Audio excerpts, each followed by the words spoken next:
श्री शिवाय नमस्तुभ्यं। श्री शिवाय नमस्तुभ्यं। भगवान गणेश जी मैया को प्रसन्न करने के लिए अष्ट रूप में धारण करते हैं। 8 रूप भगवान गणेश जी ने धारण किए। एक मयूरेश्वर गणेश, दूसरा सिद्धि विनायक, तीसरा बल्लालेश्वर, फिर वरद विनायक, फिर चिंतामणि, फिर गिरजात्मज, फिर भगवान गणेश विघ्नेश्वर अष्ट विनायक, फिर महागणपति। ऐसे गणेश जी के अष्ट नाम हुए। उस समय तिजोरी के अंदर जो गणेश की प्रतिमा रखी जाती है, किस नाम से रखी जाती है? तो तिजोरी में हम जो गणेश की प्रतिमा रखते हैं वो वरद विनायक के नाम से रखते हैं। कौन सा गणेश? वरद। वरद विनायक के नाम से तिजोरी में गणेश रखते हैं। और वरद विनायक के नाम से गणेश जी तिजोरी में रखाते हैं। आपको कथा में कहा था, घर में सीधी सूंड का गणेश और व्यापार व्यवसाय ऑफिस में उल्टी सूंड का गणेश होना चाहिए। वरद विनायक को तिजोरी में। जब मकान का गृह प्रवेश होता है तो गणेश जी की पूजन जो दरवाजे पर करी जाती है उसे सिद्धि विनायक गणेश कहते हैं। कौन सा गणेश? सिद्धि विनायक। जब हम घर में शुभ कार्य हो, बंदरवाल लगाएं, कोई दरवाजे पर शुभ लाभ लगाएं या स्वस्तिक बनाएं या माताएं दरवाजे पर रंगोली डाले तो उसी समय पर सिद्धि विनायक के नाम से रंगोली डालना चाहिए। तो घर में लक्ष्मी बढ़ती है, सिद्धता बढ़ती है। याद रखिए, कभी भी गणेश जी को, मिट्टी के गणेश जी लाते हो भादो महीने में, तो विसर्जन करो तो विसर्जन के समय पर 2 बिंदी, एक कंकु की एक हल्दी की, दीवार पर जरूर लगा देना चाहिए। क्यों? क्योंकि गणेश जी हमारे यहाँ आते हैं तो रिद्धि सिद्धि के साथ आते हैं। पर जब गणेश जी जाते हैं, अगर हम बिंदी नहीं लगाते हैं तो गणेश जी अपनी रिद्धि सिद्धि को साथ में लेकर चले जाते हैं। पति के साथ पत्नी वापिस चली जाती है। जब हम बिंदी लगाते हैं तो उसका मतलब होता है कि हमारे घर की बहू हमारे घर में रहे, बेटा भले भ्रमण के लिए जाए। तो गणेश जी जाते हैं, रिद्धि सिद्धि घर में रह जाती है। इसलिए रिद्धि सिद्धि को घर में रखने के लिए 2 बिंदी लगाना चाहिए, एक कुंकू की, एक हल्दी। रिद्धि सिद्धि। गणेश जी की प्रियता है दुर्वा। क्या प्रियता है? दुर्वा। कितनी दुर्वा गणेश जी को समर्पित करी जाती है? मात्र 5। कितनी? आज के जमाने में लोग गट्ठा बनाकर चढ़ा दें, वो अपनी जगह पर 5 दुर्वा पंचम इंद्रियों को वश में करने के लिए और भगवान के 5 जो स्वरूप हैं उनको अपने भीतर उतारने के लिए 5 दुर्वा। और दुर्वा में भी 3 गांठ। जब दुर्वा समर्पित करी जाती है तो उसमें नीचे दुर्वा की डंडी पर गांठ रहती है, 3 छोटी छोटी गांठें होना चाहिए। चतुर्थी का जो व्रत करने वाली होती हैं, जो चतुर्थी का पूजन करने वाली होती हैं, उनके भीतर का एक भाव होता है कि जैसे ही शाम का समय आए चंद्रदेव का पूजन करें। चंद्र जब प्रकट हो जाए, कलश भर लिया, उसके नीचे आखा दाना रख दिया, चावल गेहूं जो भी आप रखते हो पूजन के लिए, ऊपर पात्र आदि रख दिया, जलाशय, फिर अपन ने घी का दिया लगाकर पूजन भी कर ली। तो जो चतुर्थी का पूजन करने वाली होती है, जो चतुर्थी का नियम व्रत धारण करने वाली होती हैं, बड़ी बड़ी चतुर्थियां करती हैं या उसका नियम धारण करती हैं, तो चतुर्थी का जो पूजन करती है वो किस चीज के लिए होता है? केवल संतान, पुत्र, परिवार, हमारा कुटुंब, हम जिस कुल में है, हमारा कुल वैभव की ओर बढ़े, संपदा की ओर बढ़े और उसकी आयु बढ़े, उसकी आयु बढ़े, वैभव बढ़े। बहुत ध्यान दीजिएगा महाराज। चतुर्थी की पूजन में जो आप आखा दाना रखते हो, गेहूं वगैरह कुछ भी जो रखते हो, उसकी बड़ी महत्वता होती है महाराज। यहां तक कहा गया है, चतुर्थी की कथा तो आप लोग पढ़ते होंगे, जो लोग पढ़ते हैं उनको मालूम होगा। चतुर्थी की कथा में लिखा है, चौथ माता के व्रत में वर्णन किया गया है कि वो आखा दाना जो रखा जाता है, मान लो कोई जरूरी काम होता है तभी आखा दाना को रखा जाता है, संभाल के रखते हैं कि हम इस काम के लिए जा रहे हैं और हमारा ये कार्य सफल होना चाहिए।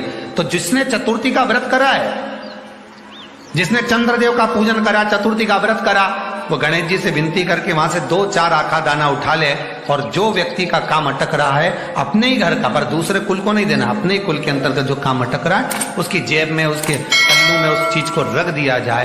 तो चतुर्थी जो अगली आती है, जैसे आप महीने की करते हो तो महीने की, और आप जैसे करते हो कि 4 अलग बड़ी बड़ी चतुर्थी करते हो तो उसके अनुसार आपका कार्य सिद्ध होता ही है। उस आखे दाने का इतना महत्व होता है क्योंकि चतुर्थी का व्रत करने वाली माता जब व्रत करती है तो स्वयं चतुर्थी की कथा में लिखा हुआ है कि पार्वती जी गणेश जी से चतुर्थी की कथा बचवाती।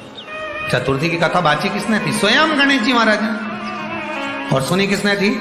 माता पार्वती। बाचने वाले गणेश जी थे, सुनने वाली माता पार्वती थी। तो चतुर्थी की कथा जब होती है तो उसको स्वयं गणेश जी बाच रहे हैं। तो व्रत कौन सुन रही है? माता पार्वती। और आपने जो आखा दाना लिया वो गणेश जी के भाव से लिया, गणेश जी से निवेदन करके, विनय करके, प्रार्थना कर उसको प्राप्त किया। जितने आस्था चैनल पर कथा सुन रहे हो, जितने फेसबुक और यूट्यूब पर सुन रहे हो, और जितने इस छत्तीसगढ़ की पावन धरा पर बैठकर सुन रहे हो, बहुत सावधानी से सुनना। एक छोटा सा कपूर का टुकड़ा जब आरती में जलाया जाता है तो ये कपूर क्यों जलाते हैं? इस कपूर का महत्व क्या है? इस कपूर का कारण क्या है? ये कपूर है कौन जिसको हम आरती में जलाते?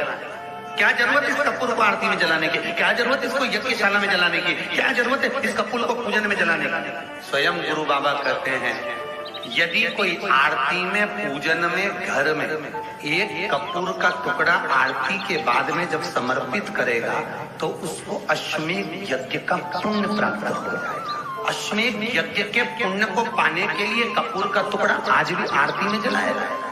एक कपूर का टुकड़ा सुख का, इसीलिए हमारे यहाँ शास्त्र कहता है महाराज, जब आपको घर में अगर ऐसा लगने लगे कि 15 दिन से बहुत बेचैनी है, बहुत दुख तकलीफ लग रही है, कोई ना कोई बीमार पड़ रहा है, कुछ ना कुछ तकलीफें लग रही है, तो एक पीपल का पत्ता ले लो, उसके ऊपर एक कपूर का टुकड़ा ले लो, सारे घर में घुमाकर उसको दरवाजे के बीच मध्य में जलाकर रख दीजिए। थोड़ी सी जला 20 से 25 मिनट के अंदर मकान में एनर्जी वापिस आ जाएगी, उस भवन में एनर्जी वापिस हो जाएगी। 20 से 25 मिनट के अंदर एनर्जी वापस। लग रहा है कि यहाँ नेगेटिव है तो उसको पॉजिटिव बनाया जा सकता है। रात को 12 बजे शंकर जी के मंदिर में शिवलिंग पर चढ़ी हुई बेलपत्री को उठाकर शंकर मंदिर का शिखर देखकर चबा चबा कर खा लीजिए।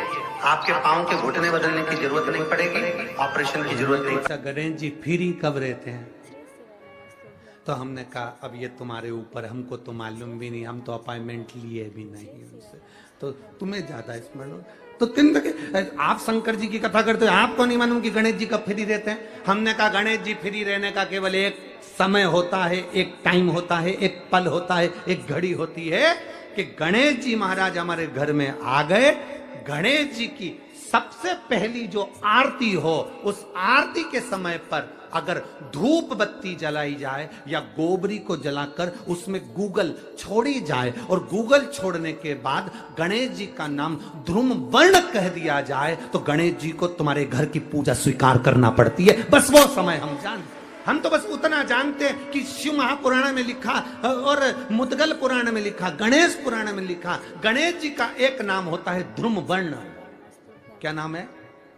ध्रुम वर्ण गणेश जी का एक नाम होता है। जब हम धूप जलाकर और धूप लगाने के बाद में गणेश जी की सबसे पहली आरती करने के पहले अगर हम सबसे पहली आरती गणेश जी की कर रहे हो, अपने घर में स्थापना कर रहे हो, बिठा रहे हो, और तुम चाहते हो कि गणेश जी मेरे घर में आके मेरी पूजा को स्वीकार करें और जो मांगू मेरा गणेश मुझे दे 10 दिन के अंदर, तो पहला नाम लेकर पुकार लेना ध्रुम वर्ण विनायक, बैठो, बस काम हो गया। वो फ्री होकर आता, वो बैठता। बहुत ध्यान देना। कई लोग पूछते हैं महाराज जी क्या घर में शंकर जी का शिवलिंग रख सकते हैं? रख सकते हो, मना नहीं है। जिसके घर में शंकर का शिवलिंग रहता है उसके घर में कभी बड़ा रोग प्रवेश नहीं करता। शंकर का शिवलिंग हो, पर शिवलिंग का भी प्रमाण है साहब। घर में जो भी मूर्ति होती है जमीन, ये जमीन है, इससे अंगूठे को उठाकर देख लो, हाथ को, बस इतनी बड़ी मूर्ति, प्रतिमा, स्वरूप घर के अंदर होना चाहिए, इससे बड़ी नहीं। क्योंकि बच्चा जितना छोटा होता है उसको उतनी व्यवस्था कम करना पड़ती है। बच्चा जब बड़ा हो जाता है व्यवस्थाएं बढ़ती चली जाती। और निवेदन है, आप अपने घर के कमरे में दूसरों को अलाउ नहीं करते। करते हो क्या? जेठानी का लड़का आया तुम्हारे कमरे में आकर बैठ गया, देवरानी का आया या ननंद के छोरा छोरी आए तुम्हारे कमरे में बैठ गया, तुम्हें अच्छा लगेगा? जल्दी कर बाहर निकल। अपने कमरे में तो बच्चे कहते हम कहां जाएं, दादी के कमरे में जा, क्योंकि बेचारी दादी का कमरा तो पंचायती। अपने कमरे में कोई नहीं होना। और ले देकर केवल एक भगवान का कमरा ही ऐसा होता है, भगवान का मंदिर एक ऐसा होता है जिसमें सब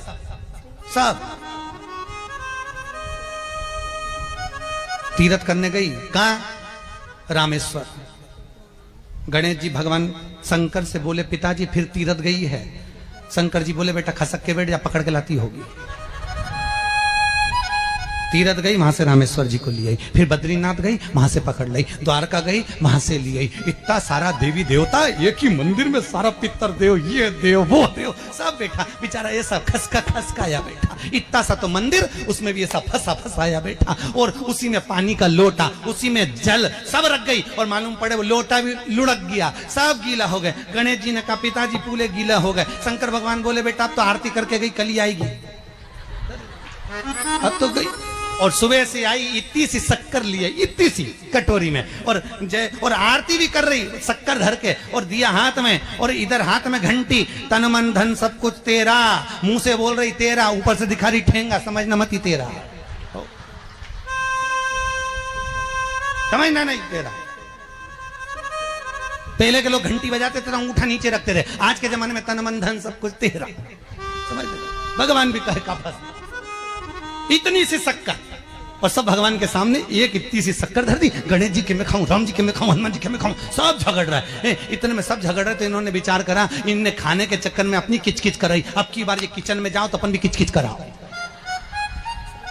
अब सारे पंडितों से पूछती फिर रही, महाराज घर में शांति नहीं, घर में शांति नहीं। अब महाराज जी के कहीं मालूम कि क्यों शांति नहीं? जब देवताओं का किचकिच कराएगी तो तुझे कौन छोड़ेगा? जकर किचकिच भगवान। और बचा कुचा था तो वो दिवाली दशहरा आया, जन्माष्टमी आई, इतना सारा भगवान के थाली में रख के अचार लेके रखंडे बैठ गई, आज तो जन्माष्टमी है। और बच्चा कुचा तो पाउडर लिया कौन सा पीताम्बरी, उससे झगड़, ऐसा रगड़ूंगी पूरा साफ हो जाएगा। और जन्माष्टमी के दिन ऐसा रगड़ा, भगवान कह रहे राधा आज मेरा जन्मदिन और ये मुझे घस रही। भगवान बोले अब घस लेने दे। राधा जी बोली कोई बात नहीं, बाद में मैं उपटन लगा दूंगी प्रभु, अब इसका जन्मदिन आने दे, जैसी करनी वैसी भरनी। अब खुद का जन्मदिन आया, शादी की सालगिरह आई, पति के साथ जा रही थी मंदिर में दर्शन करने, स्पीड ब्रेकर पे से ऐसी फिकाई, सब दूर से घस आई। 4 दिन तक हॉस्पिटल में पड़ी रही। सब मिलने आए, जीजी कैसे हो गया? मेरा तो बताओ मंदिर जा रही थी और घिसा गई। भगवान बोले तूने मेरे जन्मदिन पे घसा, तेरे जन्मदिन में मैंने घसा, हिसाब बना और घस ले क्यों? भगवत भजन चित्त वृत्ति में परमात्मा में भाव होना चाहिए। निर्मल मन सो मोहि पावा, मोहि छल छिद्र कपट ना। भगवान कहां कहते मुझे कुछ चाहिए?